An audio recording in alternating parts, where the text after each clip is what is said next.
अंबानी है?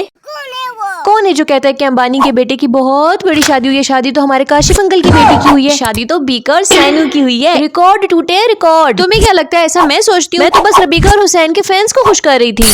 पाकिस्तान में एक ऐसी शादी हो रही है जो पिछली 1 सदी से चलती ही आ रही है। एक ऐसी शादी जो पहले तो शुरू ही नहीं हो रही थी और अब शुरू हुई है तो खत्म होने का नाम ही नहीं ले रही। और अब हालात कुछ ऐसे हैं कि अंबानियों की शादी से कंपेयर किया जा रहा है। अंबानी वो जिसने हॉलीवुड, बॉलीवुड, पॉलिटिक्स सबको एक छत के नीचे जमा करके खानों समेत नचा दिया था। खैर, इससे पहले जो मैंने रबीका पे वीडियोस बनाई है उसमें मैंने तुम लोगों को बताया कि आखिर रबीका खान है कौन और कितना ही फर्स्ट क्लास कंटेंट ये पाकिस्तान को दे रही है। तो आज एक नजर डालते रबीका हुसैन की शादी पे। एक मैं ही तो रह गई हूँ जिसने अभी तक उनकी शादी पे रिएक्शन नहीं दिया। हाँ, ये कर लो पहले। लेकिन शादी तो अभी भी अधूरी है। और क्यों अधूरी है आज यही बताने तो मैं आई हूँ। ये जो पाकिस्तान के डेली व्लॉगर्स हैं ये अपनी जिंदगी का एक एक लम्हा उठा के यूट्यूब पे डाल देते हैं, तो जितनी लंबी शादी होगी उतना ज्यादा पैसा मिलेगा। और रबीका से सिंपलिसिटी की तवक्को की भी कैसे जा सकती है? उसने तो हर चीज ही ओवर करनी है। लेकिन इनका नारा हमेशा ये लगता है कि ज्यादा शोशा नहीं करना चाहिए, शोशा नहीं करनी चाहिए। तो समझ आइए रबीका क्या कह रही है, ज्यादा शोशा नहीं करनी चाहिए। यानी जब एंगेजमेंट होने वाली हो तो उससे पहले बस छोटी सी मेहंदी लगवाई, कवाली नाइट, ढोलकी नाइट, ग्रैंड ढोलकी नाइट, डांस परफॉर्मेंस, सबकी मेहंदी लगवाई, ब्राइडल फोटोशूट, डांडिया नाइट, बात पर फिर उसके बाद आती है एंगेजमेंट। इसके बाद फिर से एक बार मेहंदी लगवाई, बस ये चीजें कर लिया करो। लेकिन शोशा नहीं करनी चाहिए। जो बात ये कहते हैं उस पर खुद तो अमल करते नहीं है, लेकिन ज्ञान तो लोगों को देना है ना। अगर आप बहुत ज्यादा खुश हो तो उसको थोड़ा प्राइवेट में रखो। अगर आप बहुत ज्यादा खुश हो तो उसको थोड़ा प्राइवेट में रखो। अगर आप बहुत ज्यादा खुश हो तो उसको थोड़ा प्राइवेट में रखो। अगर आप बहुत ज्यादा खुश हो तो उसको थोड़ा प्राइवेट में रखो। तो बाजी इसमें प्राइवेट क्या रखा है? कौन सी प्राइवेसी की बात हो रही है? कोई मुझे भी बता दो। अरे भाई, जब बाकी के टिकटॉकर्स क्रिंज हरकतें करते हैं तो तुम लोग उन्हें क्रिटिसाइज करते हो और जब रबीका करती है तो खैर अल्लाह अल्लाह करके दोबारा से कुछ इवेंट्स 1 साल के बाद स्टार्ट किए जाते हैं। दोबारा से एक हाइप क्रिएट होती है और इस बार लगता है कि वाकई रबीका बाजी अपने घर की होने वाली है। और सारे के सारे इवेंट्स जो मंगनी से पहले किए थे उनको दोबारा से किया गया। पता नहीं वो कौन सी मनहूस घड़ी थी जिस दिन पाकिस्तान पे टिकटॉक नाजिल हुआ था और उस टिकटॉक के थ्रू हम पे ये व्लॉगर्स नहीं, मतलब खुद अंदाजा करो कि एक बार जो इवेंट्स हो चुके हैं उसको दोबारा करने की कोई तुक बनती है। और इस बार तो पहले से भी ज्यादा बढ़ा चढ़ा के इवेंट्स किए गए हैं। डेट फिक्स, हल्ला गुल्ला नाइट, माइयों का इवेंट, रबीका की हल्दी, अचानक वाली ढोलकी। ये अचानक वाली ढोलकी क्या होता है? क्या ढोल वाले अचानक तुम लोगों के घर नाजिल हो गए थे? खैर, कवाली नाइट, म्यूजिकल नाइट, ये नाइट, वो night, Hollywood night, Bollywood night, इन सारी चवलों के बाद फाइनली इन्होंने निकाह कर ही लिया था। और अब तुम्हें क्या लगता है, क्या शादी खत्म हुई? क्या हो गया फाइनल इवेंट? जी बिल्कुल भी नहीं। देखा जाए तो शादी कंप्लीट हुई, लेकिन अभी भी इनको और कंटेंट चाहिए। अपनी तरफ से इन्होंने एक ट्विस्ट रखा हुआ था और वो ट्विस्ट ये है कि रबीका फिर से रुखसत नहीं हुई। और इतने जल्दी रुखसती हो भी कैसे सकती थी? अगर रुखसती हो जाती तो पीछे इन बच्चों को कौन देखेगा? देखो, कॉमन सेंस यूज करो। भैया के तो पहले ही हाथ कांप रहे हैं, तो पहले भैया का करियर सेट होगा।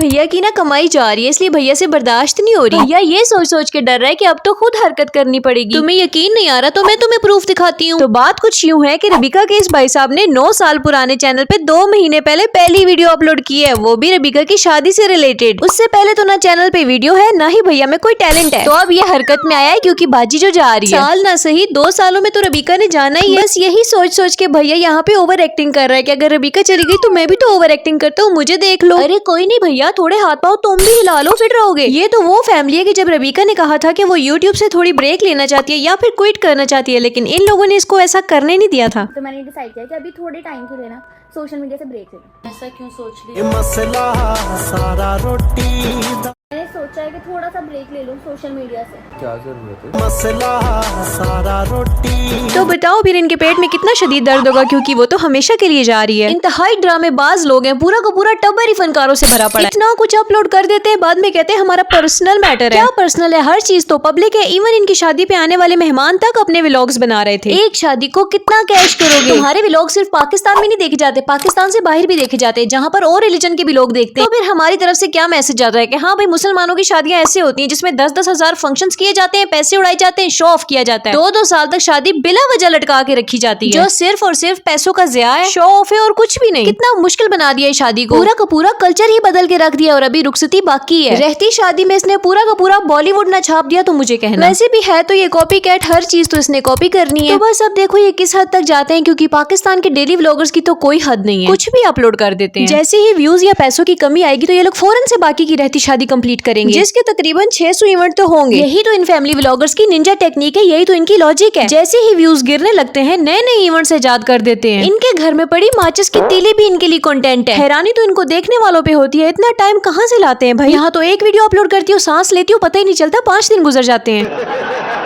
इनके व्लॉग्स देखने से अच्छा है तुम लोग अपने करियर पे फोकस करो, या फिर तुम लोगों ने भी आगे व्लॉगर बनना है या व्लॉगर्स ही पैदा करने हैं, क्योंकि बगैरतियां करके बहुत आसानी से पैसे कमाए जा सकते हैं। तो इनके फैंस इनको इसीलिए तो देखते हैं क्योंकि चकाचौंध होती है वीडियोस में, तो मतलब इनको देखने वाले भी इन्हीं के जैसे हैं, छपरी। बहुत बात हो गई रबीका की ओवर एक्टिंग पे और उसकी क्रिंज हरकतों पे। अब रबीका की लाइफ में न्यू एंट्री हुई है हुसैन तरीन की। एंट्री तो उसकी बहुत पहले से है लेकिन ऑफिशियली अभी हुई है। मैं तो निकाह को ही मानूंगी ना, इसीलिए मैंने कभी भी हुसैन को इतना घसीटा नहीं है, क्योंकि एक तो ये फैमिली व्लॉगर नहीं था और दूसरा रबीका तब इसकी वाइफ नहीं थी, यानी फैमिली नहीं थी। तो जैसे ये नया नया हस्बैंड बना है वैसे ही ये नया नया दयूस भी बन गया है। तो अब जनाब पे वाजिब हो चुका है कि उनको मीठी मीठी सुनाकर गैरत दिलाई जाए। खैर पहले मुझे ऐसा लगता था कि हर चीज में रबीका ही ओवर है, उसे हर चीज ओवर करनी है, लेकिन जब हुसैन के लेंस देखे, बिल्ली की आंखें निकाली हैं, ये तो लेंस लगाए हैं। ये मैंने वैम्पायर की आंखें निकाली हैं। इतनी ट्विनिंग, इतनी ज्यादा मैचिंग, नीले कपड़े तो नीले ही लेंस पहन लिए। नीले लेंस पहनने से पहले तो लड़कियां 100 बार सोचती हैं, भाई तुमने एक बार भी नहीं सोचा। और ये कपड़ों से मैचिंग नहीं हुई, जिन्नात से मैचिंग हो गई है।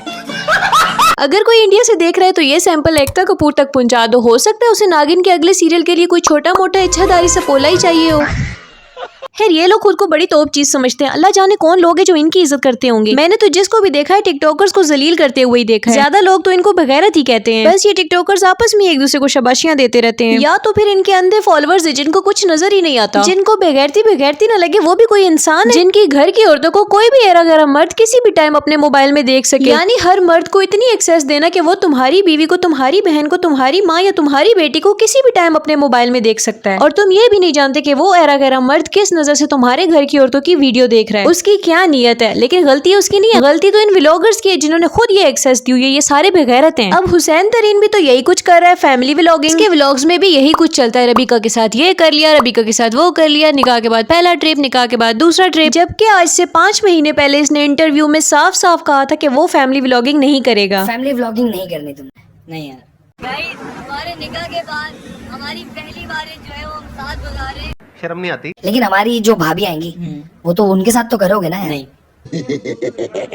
चलो बेगैरत तो ये है ही, लेकिन उसके साथ साथ झूठे भी हैं जो अपने मुंह से कही बातों पे भी कायम नहीं रहते। अब इनके फैंस पता नहीं कौन सी दलीलें लेकर आ जाएंगे। नहीं नहीं, हमारे रबीसैन ऐसे नहीं है। मुझे समझ नहीं आती, जो चीज सामने वाज़ेह है कि ये फेक लोग हैं, झूठे हैं, उनको डिफेंड करने के लिए लोग कहाँ से आ जाते हैं। इनको ये बात बहुत अच्छे से पता है जो ये कर रहे हैं वो गलत है। बहुत अच्छे से ये बात जानते हैं कि जो चीजें ये लोग करते हैं लोग इनके जैसा बनने की चाहत रखते हैं, इनके जैसा लाइफस्टाइल चाहते हैं। जो ये करेंगे इनके पीछे पीछे वो अंधे फैंस यही करेंगे। तुम्हें यकीन नहीं आएगा ना, तुम ये भी देख लो। हम जिस चीज को परस्यू करेंगे ना, जो चीज हम लोग पोर्ट्रे करवाएंगे लोगों को, लोग वही फॉलो करेंगे। जी बिल्कुल, जिन लोगों ने इनको फॉलो किया है वो वही चीज करेंगे जो ये लोग उनसे करवाना चाहेंगे। हम अपने पीछे तादाद लेके जा रहे हैं यार। मैं कर नहीं पाऊंगा, क्यों? क्योंकि सिर्फ यही दुनिया नहीं है, हमें आगे भी जाके जवाब देना। इतना कुछ कहने के बाद, इतना ज्ञान देने के बावजूद भी ये फैमिली व्लॉगिंग कर रहा है। खैर ज्ञान तो ये अच्छा देता है थोड़ी देर के लिए, तो मैं भी इसकी बातों में आ गई थी, लेकिन जैसे ही मैंने इसकी फैमिली व्लॉगिंग देखी मैंने कहा ना, कीड़ा नहीं मरता अंदर का। खैर इनके सो कॉल्ड फैंस जितने भी आकर मुझे सुनाते हैं ना बातें, उन पे मुझे हंसी आती है। उनको मेरी बातें बड़ी गोली की तरह लगती हैं। इनकी जलन देख के मुझे और ज्यादा मोटिवेशन मिलती है और अगली वीडियो बनाने में ज्यादा मजा आता है। और अगर मेरी बातें गलत होती तो इतनी सपोर्ट ना मिल रही होती मुझे। इससे ये बात वाज़ेह होती है कि बहुत सारे लोग पाकिस्तान में लिबरल माहौल नहीं चाहते। बस भाई यही थी मेरी आज की वीडियो, इससे ज्यादा एडिटिंग मुझसे हो नहीं सकती। बाकी तुम लोग बताओ, कोई सवाल है क्या मेरे लिए? तो पूछो कमेंट सेक्शन में। सवाल मुझे पसंद आया तो जवाब जरूर दूंगी। खत्म। वीडियो को लाइक कर दिया आपने? नहीं किए ना?